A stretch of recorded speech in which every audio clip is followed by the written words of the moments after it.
Saudara-saudari terkasih, apakah saudara sudah memulai hari ini dengan penuh sukacita dan punya niat untuk berbuat baik meskipun kecil? Semoga Tuhan memberkati niat baik saudara. Menurut Yuval Harari dalam bukunya Sapiens, Homo sapiens, kita ini 50.000 tahun sebelum Masehi menemukan atau mengembangkan yang namanya revolusi kognitif, revolusi berpikir. Sehingga Homo sapiens tiba-tiba pintar sekali berpikir, merencanakan dan mengabstraksi, membuat konsep. Nah, karenanya Homo sapiens yang semula jumlahnya kecil dan badannya tidak terlalu kokoh seperti Neanderthal, tiba-tiba menjadi sangat cerdik, bisa mengorganisir. Dan karena itu, kemudian sesudahnya Neanderthal musnah karena kalah oleh Homo sapiens. Kemudian juga Pithecanthropus, kemudian Homo florensis.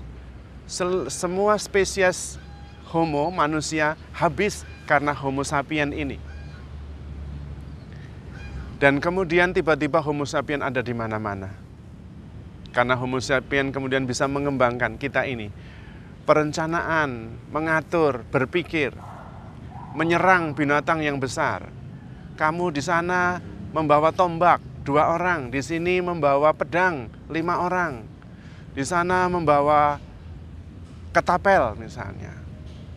Dari sini kami akan sama-sama membakar hutan ini supaya binatang yang besar itu terpojok dan mati. Revolusi pikiran itu membuat Homo sapiens, manusia kita ini berpikir terus. Dan memang kemudian dari hasil pemikiran itu maju pesat. Banyak penemuan-penemuan yang membuat kita sekarang bisa hidup seperti sekarang ini.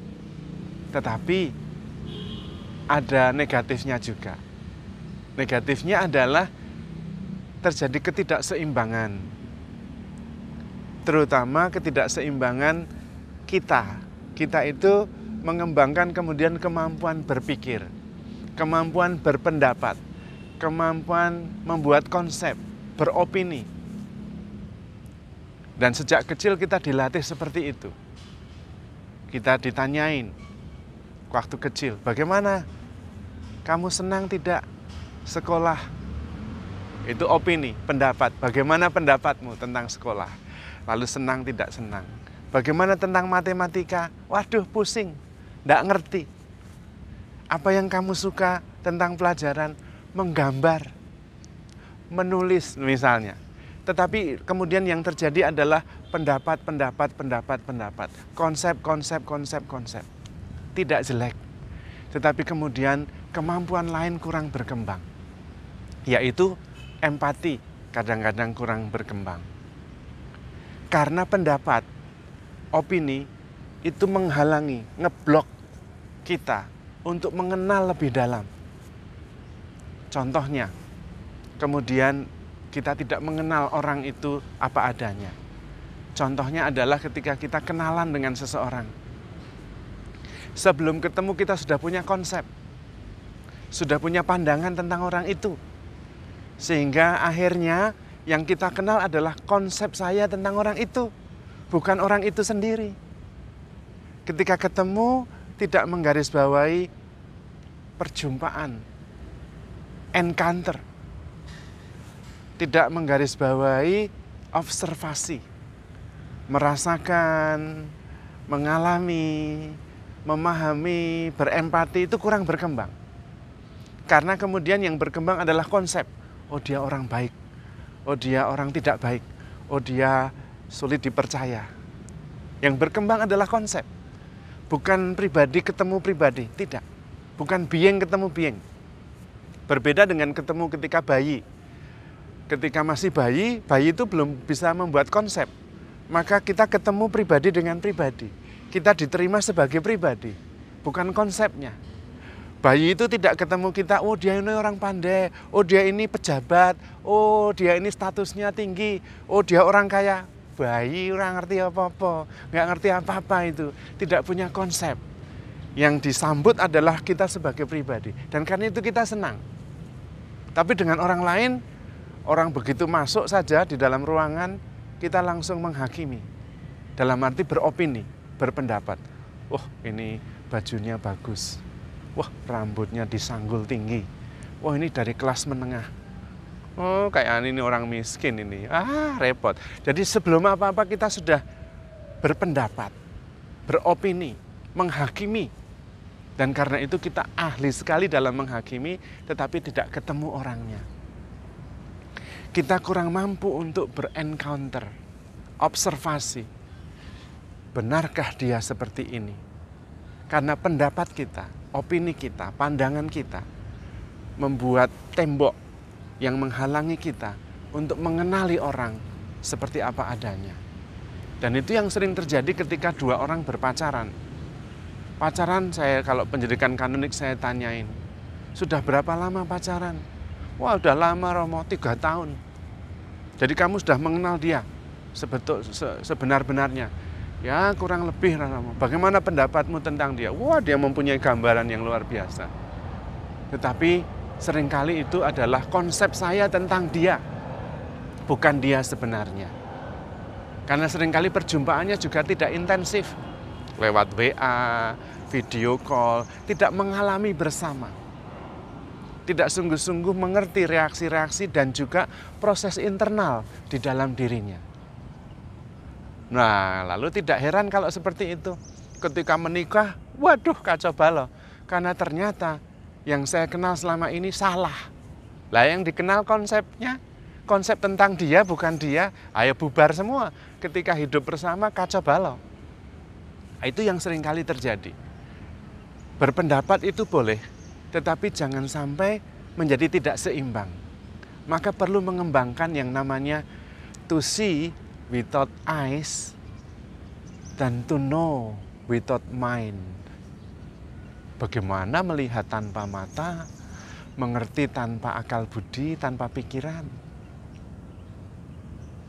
Bisa dan bagus, yaitu dengan cara encounter, perjumpaan, experience. Di situ kemudian kita kembangkan keseimbangan, yaitu menggarisbawahi juga empati, iman, trust. Pikiran tidak bisa membuat kita trust, tidak. Trust itu bukan dari pikiran, tapi dari hati. Empati itu bukan dari pikiran, dari hati. Maka kita perlu mengembangkan to know without mind. Mengenal bukan lewat pikiran, bukan lewat konsep, tapi lewat encounter.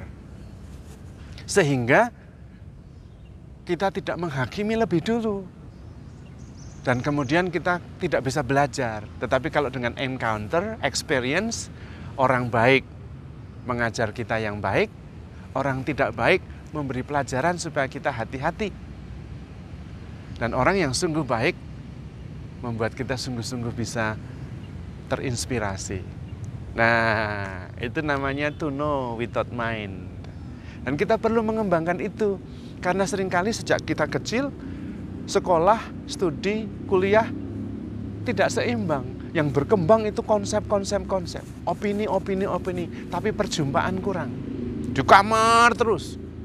Isinya cuma melihat laptop, melihat tab, melihat HP. Tidak pernah terjadi encounter. Feeling itu kurang terasakan. Empati tidak terbangun. Yang berkembang konsep. Penilaian.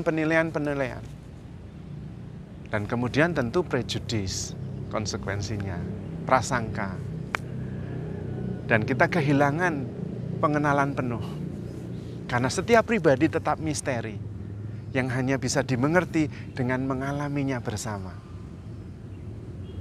Dan kita sebenarnya bisa mengenal pribadi sesama kita secara mendalam kalau kita sendiri masuk ke dalam diri kita. Lalu kemudian menyadari kesadaran diri yang penuh dan utuh dan lebih sering menggarisbawahi observasi. Kalau kita bisa mengerti secara langsung, observasi, kenapa harus dengan konsep? perjumpaan langsung lebih kaya. Bahkan sesuatu yang tidak bisa dirumuskan secara konseptual, kita bisa mengalami, bisa merasakan, bisa secara intuitif kita mengetahui.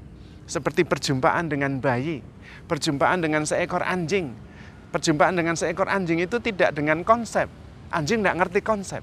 Tetapi perjumpaan, encounter, emotional, empati. Anjing itu mengerti kalau kita baik atau tidak baik. Mengerti kalau kita marah atau tidak. Mengerti kalau kita senang atau tidak. Karena anjing tidak mempunyai konsep. Dan karena itu kita belajar mengetahui tanpa konsep. Mengetahui tanpa berpikir. Mengetahui tidak dengan cara berpikir, tetapi dengan cara encounter, observasi, perjumpaan. Dan itu tentu lebih kaya. Bukan bahwa konsep, pendapat, opini tidak penting. Penting, tetapi perlu keseimbangan.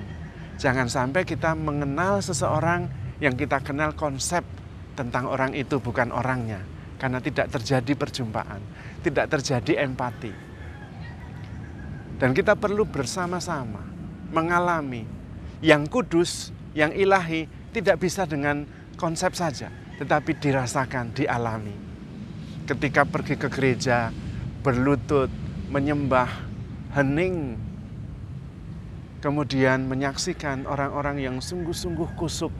Nah, itu tidak bisa dijelaskan dengan konsep, hanya bisa dialami. Dan anak-anak kecil mengerti. Ketika ke gereja, diajak ke gereja, anak bukan belajar tentang konsep, tentang khotbah saja, tentang pengertian, tetapi tentang pengalaman, perjumpaan dengan yang ilahi. Dan ini perlu dikembangkan supaya terjadi keseimbangan. Tidak hanya mengetahui melalui pikiran. Karena kalau kita adu konsep, yang terjadi adalah perselisihan. Karena konsep seseorang sangat dipengaruhi oleh masa lalunya. Dan masing-masing berbeda. Karena itu kalau rapat, wah itu yang terjadi cuman perbedaan pendapat. Dan akhirnya tidak ketemu terus voting. Alah, sama-sama konsep kok itu. Dan kadang-kadang kita terlalu serius dengan konsep. Sampai berantem. Alah, mengkonsep aja. Konsep itu berubah-ubah. Tergantung perjalanan rohani kita. Tergantung encountering kita. Maka orang Jogja itu, orang Jawa terutama Jogja, itu bagus. Ada ungkapannya. Jadi kita perlu main yang sangat jauh. Dan sungguh-sungguh mengalami berbagai macam perjumpaan dengan berbagai macam orang. Lalu ungkapannya kalau ada orang yang kuper, hanya menggunakan akal budi terus ngeyelan, orang Jogja terutama dia mengatakan, sedolane kurang adoh, kopinya kurang kental, itu ungkapannya. Mainnya kurang jauh. Sehingga encountering dengan berbagai macam jenis tidak memperkaya dia. Yang ada hanya konsep. Bagus, tapi seringkali kurang seimbang. Maka mari kita mengembangkan sebuah keterampilan yang menyeimbangkan. Yaitu melihat dengan hati, melihat dan mengerti dengan hati juga dengan iman. To see without eyes, to know without mind. Tuhan memberkati.